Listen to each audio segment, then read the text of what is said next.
Hey everyone, and welcome back to Cybersecurity HQ's weekly deep dive into, well, all things cyber.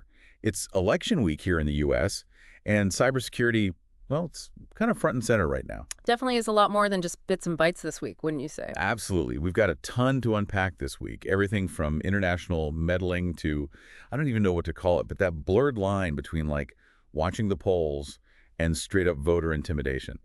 Plus, we've got some surprisingly good news from the cybersecurity industry itself. Yeah, a real mixed bag this week. Our sources really run the gamut too. Breaking news alerts, some deep dive analysis from various think tanks. We've even got some legal updates. Oh, wow. Okay, well, let's just dive right in then. This whole Iranian hacker situation leaking Trump campaign emails, that one really caught my eye. What struck me was how they totally bypassed the usual media outlets. Yeah, it's interesting, isn't it? It's a real shift in the whole information warfare game. Hmm. I mean, think about it. Major publications like Politico and the New York Times, they flat out refused to publish the emails. They cited concerns about verification, but that raises a really big question. In this day and age where information spreads like wildfire, what happens when verified information can't even find a platform, Yeah. especially during something as crucial as an election? Right, exactly. Yeah. Makes you wonder who's really controlling the narrative. And it's not just Iran we're talking about. We've got that whole Chinese espionage campaign Yeah. targeting the Trump, Vance, and Harris campaigns too. Right, and we still don't know the extent of the data they accessed, Yeah. if any.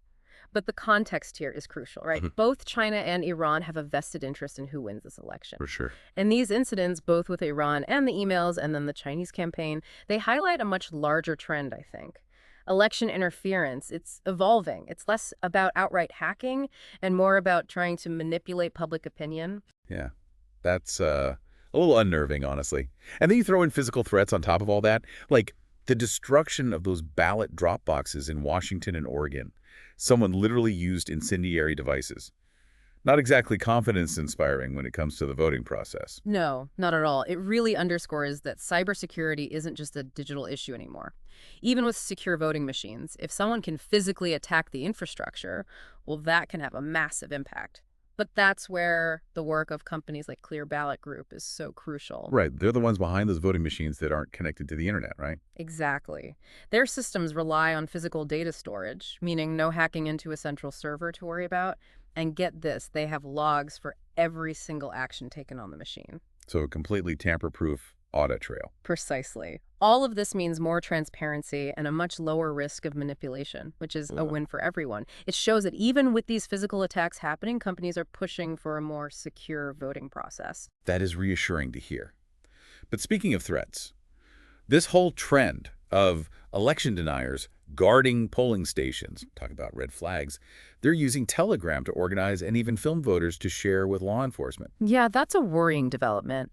That line between observing and voter intimidation is getting dangerously blurry. Civil rights groups are worried this could deter people from voting altogether. And this all feeds into those broader disinformation campaigns, the ones designed to sow distrust and just general chaos. Which is where the Global Engagement Center, the GEC, comes in. They're tasked with fighting back against foreign disinformation, but they're facing a tough battle, especially with their congressional mandate set to expire in December. Absolutely. This is a big reminder that the fight for a secure and fair election isn't just about firewalls and encryption, it's about protecting the foundation of our democratic processes. Well said. This deep dive is already giving me a lot to think about. Oh, just wait, there's more to come. Stay with us as we explore the good news coming out of the industry and what it means for you. Welcome back to Cybersecurity HQ's Deep Dive. You know, as we saw in Part 1, the threats to our elections, they're getting increasingly complex. Yeah, it's a little unsettling, to be honest. Feels like the digital and physical worlds are colliding in a way that directly impacts our democracy. Yeah, you're right, and it's not just elections that are being targeted. We're seeing a surge in attacks on all kinds of critical infrastructure, power grids, communication networks, you name it, and it really highlights a crucial theme that keeps popping up in our sources this week. We need to secure everything, and I mean everything, not just our digital spaces, but the physical systems that keep everything running. So how do we even begin to tackle something that big? Well, let's connect the dots a bit. Yeah. We've talked a lot about election interference in the U.S., but this is a global issue. Look at Moldova, for example. There are reports suggesting Russia is meddling in their upcoming presidential election. Oh, interesting. What's their strategy there? It's kind of a mix of old and new tactics. disinformation campaigns, cyber attacks aimed at disrupting critical services, even allegations of good old-fashioned vote buying. And it's not just Russia. China's using its own playbook, leveraging AI-powered propaganda and disinformation to sway opinions, all to advance their interests. It's almost like a new form of digital colonialism, using technology to control and manipulate other nations. That's a powerful way to put it. It really underscores the need for a multi-pronged defense.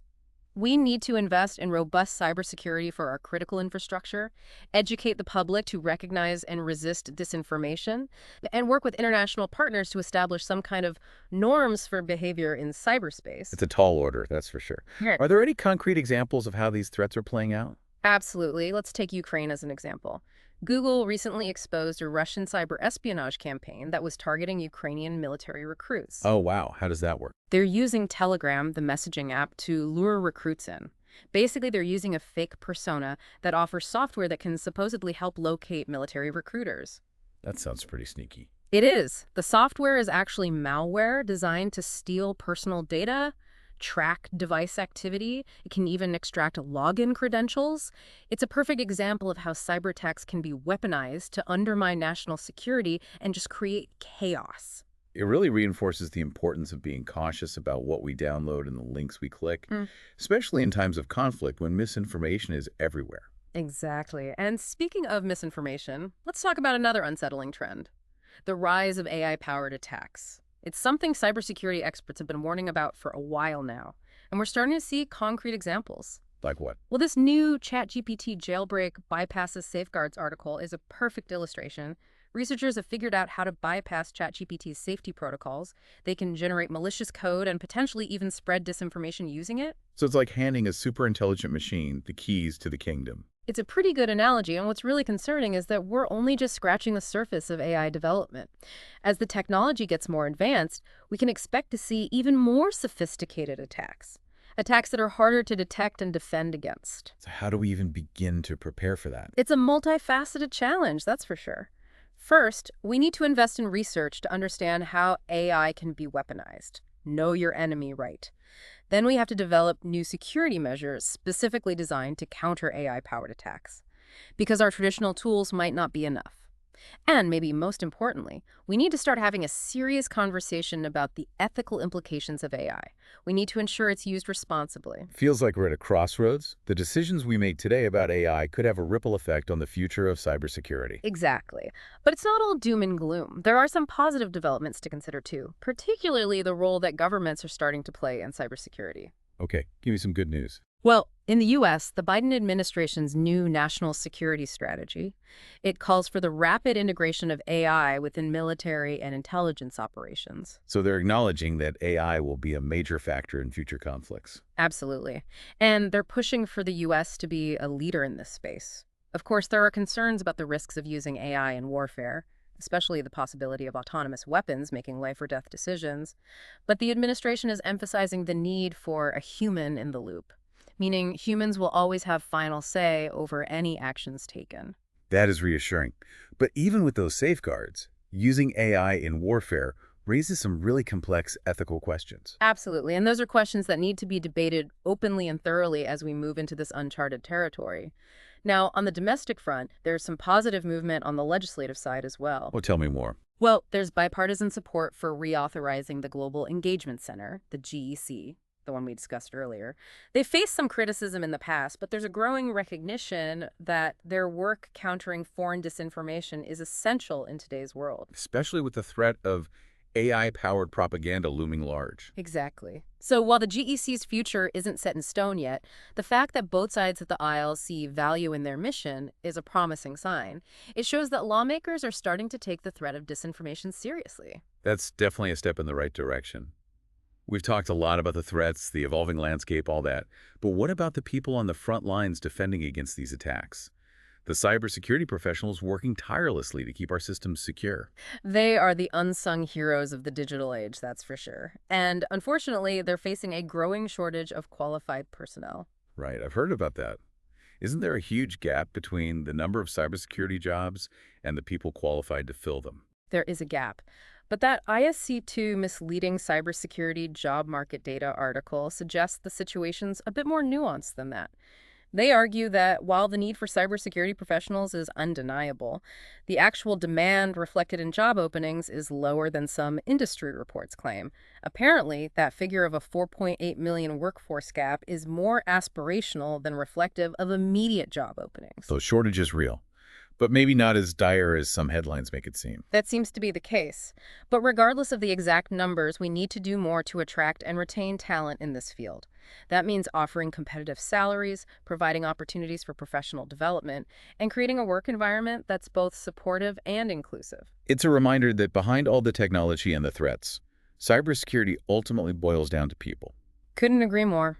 And without a strong and dedicated workforce, we're all at greater risk. Well, we've covered a lot of ground here, from the evolving threat landscape and the role of AI in cyber warfare, to the importance of international cooperation and the human element at the heart of it all. It's a complex and ever-changing world out there. It is indeed. But it's not all doom and gloom. We've also seen some positive trends, with law enforcement agencies making progress, governments taking a more active role, and the cybersecurity industry itself is booming.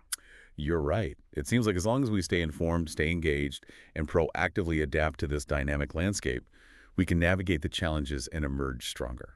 Well said. We'll pause here and pick up in part 3 with some final thoughts and key takeaways from this deep dive. Don't go anywhere. We're back for the final part of our Cybersecurity HQ weekly recap. It's been, well, a lot. Election interference, AI-powered attacks, everything in between.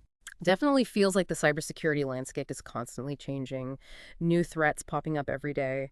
But it's not all bad news, right? We've seen some great examples of law enforcement agencies really stepping up, international collaboration that's actually producing results.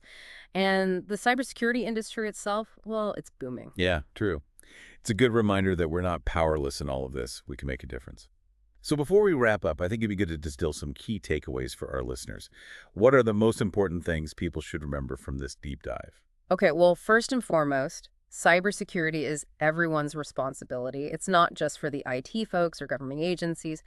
We all have a role to play in protecting our digital lives, our data, even our democracy. Yeah, that means being aware of the threats, practicing good cyber hygiene, strong passwords, two-factor authentication, being careful about the links we click, and of course, staying informed about what's happening in the cybersecurity world. Exactly. Knowledge is power, right? And it also means demanding better security from the companies we do business with and the governments that represent us. Holding those in power accountable for our digital safety. Precisely. Second takeaway, and this is a big one, that line between the physical and digital worlds is blurring. Cyber attacks can have real-world consequences. We saw that with the destruction of those ballot drop boxes. Sometimes physical security measures are just as important as digital ones, especially when it comes to protecting critical infrastructure. It's all interconnected. Yeah, cybersecurity is about more than just bits and bytes, isn't it? It's about protecting the systems that power our lives, our elections, our infrastructure, everything. Exactly. Okay, third, and this is a game changer. We need to be prepared for the rise of AI-powered attacks. We talked about how AI can be used to create more sophisticated, more targeted, and ultimately more damaging attacks. It's kind of scary, if I'm honest. It is, but awareness is key. We need to invest in research to understand these threats, develop new defense strategies, and most importantly, have those tough conversations about the ethical implications of AI now, before it's too late. Makes sense. Fourth, international cooperation is absolutely vital in the fight against cybercrime. Couldn't agree more. No single country can tackle this alone. We need to share information, coordinate our efforts, hold bad actors accountable, no matter where they are. Sounds like a lot of diplomacy and trust building is needed in cyberspace. There is, but look at Operation Magnus, the sentencing of those REvil ransomware members. It shows that international collaboration can work. It gives me hope. Me too. And finally, we can't forget about the human element in all of this. Absolutely. We need to attract, train, and keep a skilled and diverse workforce of cybersecurity professionals. They're the ones on the front lines of this fight. Their expertise is only going to become more important as the threats get worse. So I want to leave our listeners with one final thought. That article about geofencing technology and privacy, it really got me thinking. As technology advances, it gives us amazing power and convenience, but it also creates vulnerabilities. Vulnerabilities that criminals, governments, even just mischievous hackers can exploit. It's a constant trade-off, isn't it? The question we all need to ask ourselves is, what are we willing to sacrifice for convenience or security? And who gets to decide? Tough question, no easy answers. But it's something we need to start thinking about seriously.